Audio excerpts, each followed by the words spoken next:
మీకు కప్పారు కదా కండువల్లాగా, దాని అర్థం ఏమిటో చెప్పగలుగుతారా? యువర్ హానర్డ్ హియర్ అంటే మీరు ఆహ్వానించబడ్డారు సనాతన ధర్మాన్ని కాపాడడానికి. అవునా? అందుకనే వేసుకున్నాముగా. దానికి వేసుకున్నామా లేదా? మనం వేసుకున్నది దేనికి? కాషాయాన్ని, శాస్త్రాన్ని, శాస్త్రీయతని కాపాడడానికా, లేకపోతే సాగు వచ్చి చెప్తూ ఉంటే వినడానికా? అమ్మా నా మాట వినండి. భవిష్యత్తు 25 సంవత్సరాల తర్వాత చాలా ప్రమాదంలో పోతుంది అని మొత్తుకుంటున్నారు. ఇందాక మిత్రుడు చాలా చక్కని వివరణ ఇచ్చారు. ఈ స్వామి 25 సంవత్సరాలంటే 2047 తర్వాత భారతదేశంలో ఏమవ్వబోతుందో తెలుసా? శత్రువు పులిమెరడు కూర్చొని ఎదురు చూస్తున్నాడు. ఎప్పుడెప్పుడు మనం అవకాశం ఇస్తే వాళ్ళ యొక్క పంజా విసురుదామని. సిద్ధమేనా? నిన్న మొన్న పెట్రోల్ బంక్స్ అన్ని ఫుల్ ఉన్నాయిగా. ఫుల్ ఉన్నాయా? చాలా మంది వెళ్ళేసి ఫుల్ తీసుకొచ్చుకున్నాం, మనం పెట్రోల్ పోసుకున్నాం కదా.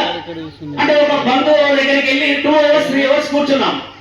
అంటే అవైలబిలిటీ ఉన్నది కాబట్టి, మనకు పెద్దలు సహకారం చేశారు కాబట్టి అవకాశాన్ని ఉపయోగించుకున్నాం. ఒకవేళ అవకాశమే లేదు అంటే మనం ఏం చేస్తాం?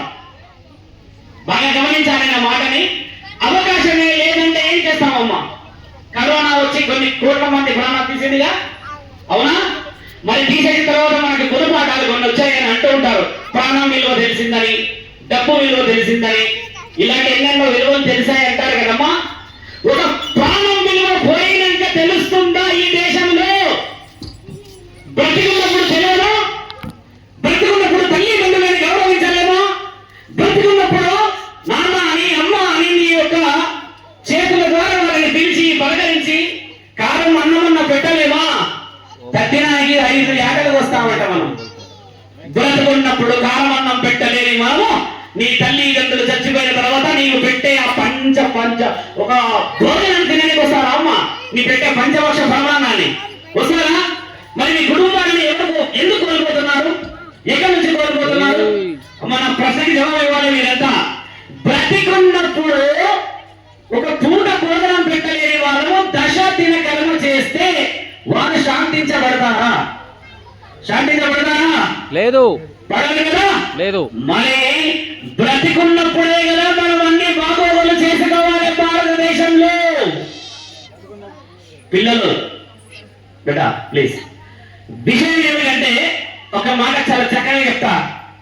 ఆడపిల్లలకి గౌరవం చాలా ఎక్కువగా ఇచ్చి మాట్లాడుతూ ఉంటాను ప్రతి సభలో. నేను ఎంతమంది రీసెంట్ డెలివరీస్ అయ్యాయో ఒకసారి మనం వారి గురించి మాట్లాడతాను. ఒక డెలివరీ యూనో, ఒకసారి ఒక ఆడబిడ్డ డెలివరీ అంటే ప్రసవించేటప్పుడు అమ్మ 56 డెన్సిల్ అంటే మీకు తెలుసా? Most of the people I don't know. అంటే డెన్సిల్ అని అంటే మన వెముక విరచడం. చిన్న బండి మీద పోతే ఒక బొక్క ఇరిగిపోతుంది కదా, హెవీ పెయిన్ అవుతుంది. తీరా వెళ్ళి చూస్తే ఎక్స్రేలో చిన్న ఎంట్రుక మందమే నీకు ఇబ్బంది అయిందంట అంటారు. అంటే ఆ సమయానికే మనకి ఎముకలు ఎరిగేంత బాధ అయ్యి 3 నెలలు 4 నెలలు రెస్ట్ కదా. అలా 56 డెన్సిల్ పెయిన్ ని మోస్తుందంట డెలివరీ అయ్యే సమయంలో. చిన్నగా ఒక వెహికల్ పోతేనే మనం దానికి ఏదో ఫ్రాక్చర్ అవుతుంది అని అంటాం కదా. మనిషి యొక్క మరణం 9 డెన్సిల్, 9 డెన్సిల్. And it also proved in science also. ఒక సైన్స్ లో ప్రూవ్ చేశారు. And now you can Google it. మీరు గూగుల్ చేయొచ్చు ఏమి డెన్సిల్ అంటున్నారని. 9 డెన్సిల్ తర్వాత మరణం. అలాంటిది 56 డెన్సిల్. ఆ అమ్మ ప్రసవించేటప్పుడు ఆ నొప్పిని భరించి ఒక పండంటి బిడ్డని జన్మిస్తే ఆ తల్లి యొక్క రొమ్ముల మీద నీవేమి చేశావని అంటావా? ఎక్కడి జాతి, ఎక్కడి నీతి? ఎలా బిడ్డ నీవు పుట్టినప్పుడు నా చేతిలో ఉన్నప్పుడు ఎర్రటి కాలాన్ని తిండి నీకు కమ్మటి పాలిచ్చాలని ఎంతమంది తల్లిలు చెబుతున్నారు? శివుడి విగ్రహం ముందు, శివుడి గుడి ముందు ఉన్నామమ్మా. ఎంతమంది చెబుతున్నారు చెప్పండి అమ్మా. మీరు పడ్డ బాధలు చెబుతారా? ఎప్పుడు చెప్పము. మనం చెప్పేది ఏంటంటే నీ వెళ్ళురా నేను చూసుకుంటా. 1 ఎకరా అమ్మేస్తాం. ఏమన్నది?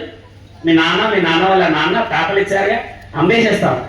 ఏమా మరణాన్ని గెలిచిన నీవు శాసనాన్ని తిరగలేవా? నీ కుటుంబ ఏమయ్యారు స్త్రీశక్తి? స్త్రీలు ఎందుకు ఒక కుటుంబ బాధ్యతలని ఈ విధంగా జరుగుతుంది, ఈ విధంగా మోస్తున్నామని చెప్పట్లేరు. మానవంగాలు జరుగుతున్నాయిగా, ఎంత బలంగా జరుగుతున్నా చూసారా? There is no a valid reason why people are attempting so many rapes. చాలా చిన్న వయసులో వాళ్ళు చేస్తున్నారమ్మా. అమ్మా, ఆడవాళ్ళ గురించి మాట్లాడుతున్నా, మీరు నవ్వారు అంటే నన్ను అవమానపరిచినట్టే. నేను మీ గురించి మాట్లాడడానికి వచ్చాను. అమ్మా, నేను చెబుతున్న మాట బలంగా వినండి. మీ దగ్గర అతీతమైన శక్తులు ఉన్నాయి తల్లి. కుటుంబాన్ని కాపాడుకోవాలి. ఛత్రపతి శివాజీ విషయమే చెప్తా, మీరు వినండి. ఆయన గారికి గురువు ఎవరమ్మా? గురువు ఎవరు చెప్పండి? గురువు ఉన్నారుగా, మొట్టమొదటి గురువు ఎవరు చెప్పండి? అన్న ఆ శివాజీ వాళ్ళ అమ్మని అడిగారంట. వాళ్ళ అమ్మ అంటే మీకు తెలిసింది, శివాజీ వారి యొక్క అమ్మ